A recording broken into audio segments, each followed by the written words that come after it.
Hello everybody, welcome back to the channel. Today we're going to be doing another guide in my series of player guides. You can check out my playlist on my main channel. Today we're going to be focusing on Captain Marvel, looking at her cons, her pros, her gameplay, and so much more. So let's get started. So the first pro with Captain Marvel is her binary ignition. We'll talk about her charges and her fury. This is where she does her most damage, so let's take a look how it works. The key to Captain Marvel is to get her into something called binary ignition mode as fast as possible. That's where she does all her massive damage.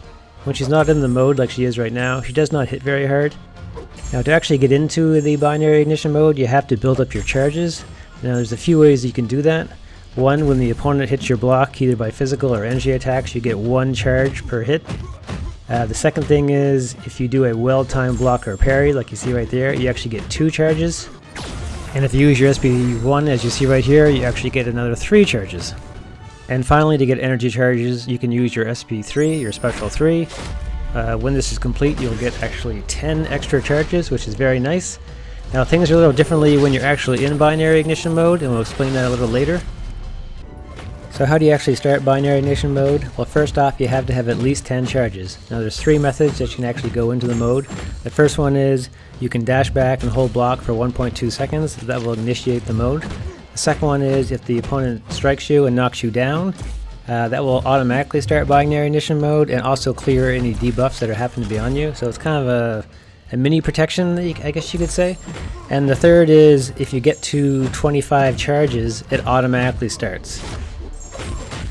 So as you can see right now, my Captain Marvel is already in binary ignition mode. You can tell this because she is glowing. I waited the full 25 charges and she automatically went into the binary state. Now you might be wondering, why should I go up to 25 charges? And there's a couple reasons for that. One is she gets a fury buff for every 5 charges. So at 10 charges she has 2 fury buffs. At 15 charges she has 3. At 20 charges she has 4. And of course 25 charges, which is your max, she has 5 fury buffs. So she can do the most damage. Another reason to start high in the energy charge count is because you're going to start losing charges when you're in binary ignition mode. You can't gain them the same way from parrying, blocking. Using your special 1 you actually lose 2 charges. Using your special 2 you actually lose 4 charges. Now there is ways to extend the binary ignition, and we're going to talk about that later. But it's pretty nice to start off with a high number because as they decrease, you have more time to do a lot more damage. There's more bonuses when you're actually in binary ignition mode. We'll go over some of them a little bit more in detail. But to give you a summary, your special 1 and special 2 will be unblockable when you're in binary ignition mode. The second is the chance to inflict armor break with a light or medium attack increases to 60%. Third is if they happen to have an armor break debuff, you can deal an additional 30% of damage dealt as a burst of energy. So there's definitely some bonuses, and of course you can't forget her fury. So being in binary ignition mode is what really makes Captain Marvel very, very strong. Another important point about the charges is they are persistent, so as long as you're in the same quest or alliance war, your charges will carry over from fight to fight. So if you ended one fight with 25 charges, that means you'll start the next fight with 25 charges. Or if you ended the fight with 10 charges, that means you'll start the next fight with 10 charges. This is very useful because you can build up your charges for weaker opponents and then bring in a higher charge count for, say, a mini boss or a boss. Also, every charge that you bring over, you get 2% of max power. So basically, if you time it correctly, you could carry over your full 25 charges and have about 1.5 bars of power. So it's very useful to try to time it correctly so that you'll have a high binary charge count before you go up against the harder opponents. We'll talk about binary ignition a lot more throughout the video, but now we're going to move on to the next pro, and that's her different ways to armor break. She has quite a few techniques to actually take down the opponent's armor, so let's take a look at that. So the first way to armor break is to hit her normally or hit her on the block. You have a 15% chance, as you see right here. Broke it right there, took down her diamond form. Now that 15% will be increased to 60% if you're in binary mode. So we're going to show this here in a moment. We're just going to get ourselves into binary. Just have to get to 10 charges to get to binary, just for an example. So she's binary now. Now it's 60% chance. You see that armor break? She's got 3 already. Taking down Emma's diamond shield. Very effective. Lots of damage, lots of armor breaks. So that's the second way. Now the third way If you can intercept the opponent's dash attack, you can also bring down armor. It's a 100% chance. We'll see right here. There's the intercept. The armor went down. Her dominant form went down as well. So if you happen to be a very good interceptor, that's a very nice ability because it's always guaranteed 100% to break down that armor. My favorite way to armor break though is to interrupt the heavy attacks, or you can interrupt while the opponent is charging a heavy attack. What this will do is remove all armor effects that are on the opponent, and it will stun the opponent for 2.5 seconds. So we'll see this here in a moment. Interrupt the attack, shattered all the armor, and he's stunned for 2.5 seconds. See it again, interrupt, shattered, stunned, and away you go. So this makes her an excellent choice against champs like Iron Man and Infinity War that rely on armor. So moving on from the different ways to armor break, we're going to look at her specials, her special 1, 2, and 3. We're also going to revisit the heavy attacks because they're very important when you're in binary ignition mode. So let's get started. Okay, look at the SP3 first. When you're not in binary mode, it gives you 10 charges to add to your binary and also gives you 40% power. When you're in binary mode, which we see right here, you don't get those 10 extra charges. You still get the power gain. So I'd probably stick to using things like the SP2 and the SP1 when you're in binary mode. It just does more damage. But if you're looking to get some power quick, you can always use the SP3 to get it. So in regards to the special 1, there's 2 modes. When you're in binary mode, the beams are unblockable like you see here, which is great for attack. However, having unblockable beams costs you 2 energy charges off your binary count. Now when you're not in binary mode, your beams are not unblockable. However, you do get 3 added to your binary count. So they're very useful in both situations, 1 to gain charges and 1 to be unblockable. The special 2 is the biggest damage dealer of Captain Marvel. When she's in binary mode, as you see here, the beams will cause true damage, they are unblockable, and they will cause a 3.5 second stun. However, you will lose 4 charges off your binary count every time you use SP2, so keep that in mind. Now when you're not in binary mode, the beams will still do true damage, they will not be unblockable, and you will not gain or lose any actual charges. One very important thing we haven't mentioned about the heavy attack is when you're in binary mode, if you use your heavy attack, you actually gain charges. As you see right here, I gain 3 charges per heavy attack. This is very, very important because when you're in binary mode, there is no other way to gain charges except for heavy attacks. And you want to keep your binary going. So I use my special 2 right here. I keep him stunned. I do some heavy attacks, I gain 3, I gain 6, I gain 9 charges just from those 3 hits. 12 charges because I hit him 4 times, 15 charges.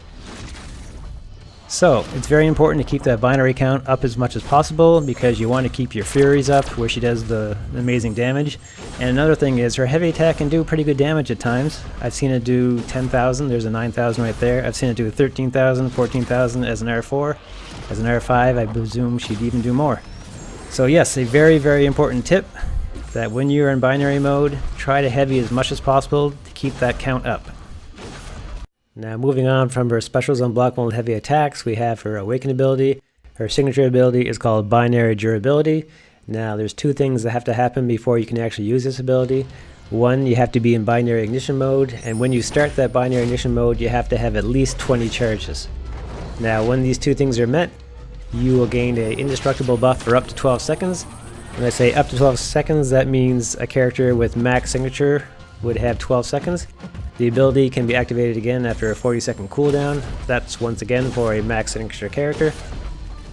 So it's not a bad signature ability. I mean, you'll be indestructible for up to 12 seconds. It's a pretty nice ability. You don't have to worry about physical attacks. Now, if you're hit with a special attack, it's a little different. You'll actually lose that indestructible buff and you lose half your charges. But you won't take any damage from the initial special attack, so maybe a champ like Hyperion, if you're trying to protect yourself from that high power gain, you might want to go indestructible when he's getting close to that 3rd bar of power. So, you know, it has its uses. It's probably not the best signature in the game, but it's not bad.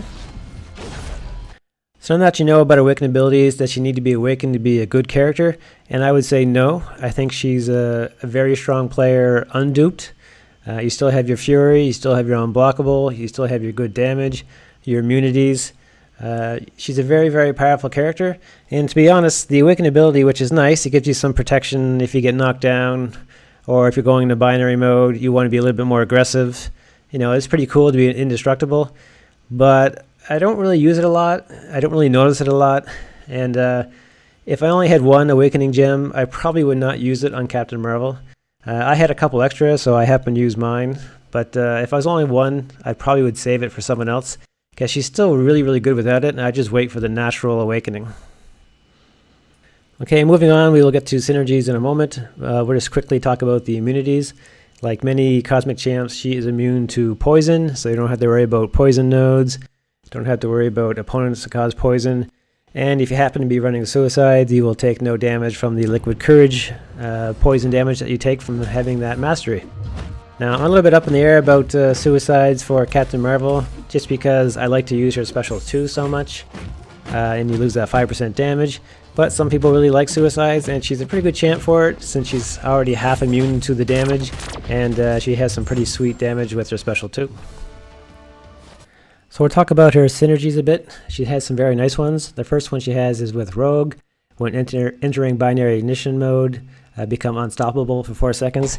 This is really nice because if you happen to have an awakened Captain Marvel as well, when you go into binary ignition mode, you'll be indestructible, and then you add Rogue, you'll be unstoppable. So basically you can charge an opponent with your block down, let them attack you, they won't do any damage because you're indestructible, and you'll stun them because you're unstoppable. So very, very nice ability. Next here we have is Nick Fury. Each energy charge lasts an additional 1 second while in binary ignition mode. This is probably my favorite synergy. I don't have Nick Fury, I wish I did. When you're in binary ignition mode, your charges drop normally at 1.2 seconds per charge. You add Nick Fury, it would be 2.2 seconds per charge. So your binary ignition mode can last almost double as long, and you want to be in binary ignition mode as much as possible because that's where all the damage is. The next is we have some Captain Marvels. Block energy base attack grants 2% of max power. Not bad. I'm not a big fan of blocking energy attacks because you still take damage. But if you have to, you'll get some free power. Camilla Khan, Fury buffs in binary ignition have 10% increased potency. So yeah, you get some extra Fury damage, which is always nice. And lastly, there's a synergy bonus that they do not show here. It's with the new Ronin character, the Hawkeye that became Ronin. Basically, when she's intercepting attacks for Captain Marvel, she has a 150 plus critical rating. Not bad, not the greatest, just a little bit of extra damage, so keep that in mind as well. So moving on from the pros, we're going to take a look at some cons. The first one we're going to take a look at is her build-up and regular attacks are quite weak. Much like a champion like Proxima Midnight, where Proxima has to build missions to do good damage, Captain Marvel has to build charges to get into binary ignition mode to actually hit hard. Now, when she's not in binary ignition mode, she hits very, very weak, and it takes some time to get up there in the charges, so you have to be doing stuff like parrying, blocking, SP1, SP3 to build up your charges till you get to a higher end binary ignition charge. If you can avoid it, try not to go into a high-end boss fight with 0 charges. Try to build up your charges on weaker opponents and then go into the last battle with 20 or more charges so you'll be ready to fight in a higher end binary ignition mode. So moving on to the second con, which is actually 2 points. 1 is no regeneration and 2 is stun resistant champs. Obviously Captain Marvel has no regeneration abilities at all. I think it would have been nice if Caban gave her just a little tiny bit healing, just because she has to parry and block a lot to build up her charges. Would have been nice to be able to heal away that chip away damage. Now, stun resistant champs is even a bigger con for her in my opinion, and there's a few reasons why. If you intercept with her heavy attack, you can stun for 2.5 seconds, so that will be gone. Her SP2 does a 2-second stun or a 3.5 second stun if she's in binary, and that will be gone. And the biggest thing in my opinion is when she's in binary ignition mode, the only way that she can keep her charges from actually falling and actually build up charges is to use heavy attacks. And we all know it's a lot more difficult to do heavy attacks against a stun resistant opponent. So stun resistance is pretty tough for her, so I don't think she's a very good choice for Labyrinth of Legends. Just because of the limber node, it'll be too difficult to keep things going and keeping your binary up. And like I said, when she's not in binary ignition mode, she hits very, very weak, and it'll be very difficult for her to keep the heavy attacks going in Labyrinth of Legends. The next con we're going to take a look at is Mystic Champions and energy damage. It seems when you're building your charges for binary, either through parry or block or some other method, and you're up against a Mystic Champ, every time you get a new charge, you'll take a little bit of energy damage just because the opponent is Mystic. It's your class disadvantage. Not a big fan of this. I'm not a big fan of unavoidable damage in the game. I don't like the idea that I'm just using my normal abilities with Captain Marvel and I'm getting punished for it. That's why I kind of wish there was a little bit of regeneration, but I really wish this feature wasn't even there. I know it's only a small amount of damage, but I kind of think that they kind of throw these things in just so we kind of lose health, so we have to end up buying units in the future. The next con, and it's not really a con, it's just kind of how I feel about the character, is sometimes it's hard to keep the flow going with Captain Marvel. And what I mean by that is there's just so much going on at all times. You always have to keep one eye on the left-hand side of the screen to watch the binary count. Are the charges increasing correctly? Are they decreasing too fast? How many heavy attacks can I get in before he retaliates the opponent? When I stun the opponent, how many attacks can I get in? When I use an SP3, the power gain, you don't want it to go too fast because sometimes it'll take you right to SP3 again when you want to do SP2. When you're indestructible or unstoppable from the synergies, how much time do I have left? There's just so much going on at all times that one eye is always kind of focused on the left-hand side. And that can be difficult when you're fighting champs like an Invader or so forth, because one eye's tracked on the left-hand side and the other eye is tracked on the right-hand side. So it gets a little confusing on the flow sometimes. But with enough practice, it shouldn't be a problem. You just kind of have to get used to it. So there you have it, everyone. That's my little guide on Captain Marvel. I hope you enjoyed it. I really enjoy this character. I got lucky and got her from a featured crystal a while back. I took her to R4 almost instantly. I enjoyed her so much. I have a little bit of reservations on taking her to R5. I've thought about it, but her binary ignition, when she's not in that mode, she hits so weak and she takes some build up. So I'm not 100% sure. R5 is a tough call for any champ. But anyway, hope you enjoyed the video. If you have any questions or comments or suggestions or additions to this video, please leave them down below. I'd love to hear from you. As always, please subscribe to the channel. And take care, everybody, and we'll talk to you soon. Target identified. Analysis complete. Please subscribe.